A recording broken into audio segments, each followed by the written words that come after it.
છોટાઉદેપુર નગરપાલિકાને બ વર્ગમાંથી અ વર્ગમાં સમાવેશ કરાયો.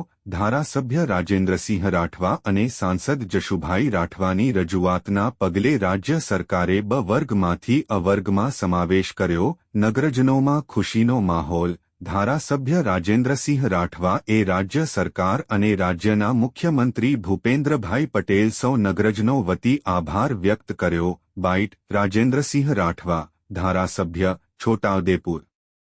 રિપોર્ટર રેહાન પટેલ, છોટાઉદેપુર.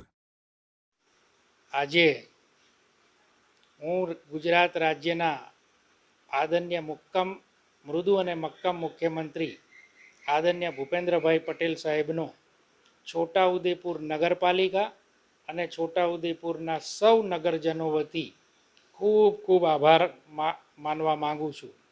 કારણ કે છોટાઉદેપુર નગરપાલિકા એ જિલ્લાનું મુખ્ય મથક છે.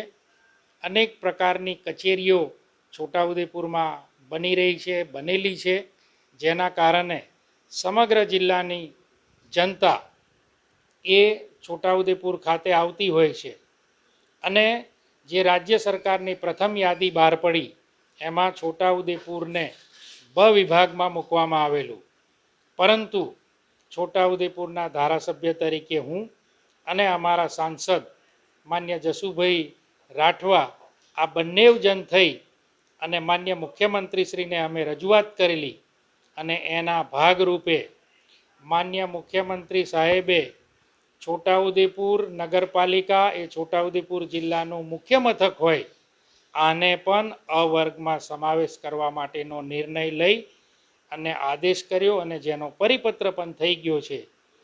જેથી આ છોટાઉદેપુર નગરને આવનારા સમયમાં અ વર્ગ થવાથી અનેક પ્રકારની ગ્રાન્ટો વધારે પ્રમાણમાં મળવાની અને જનતાની જે સુખાકારી છે એ સુખાકારીમાં વધારો થવાનો છે.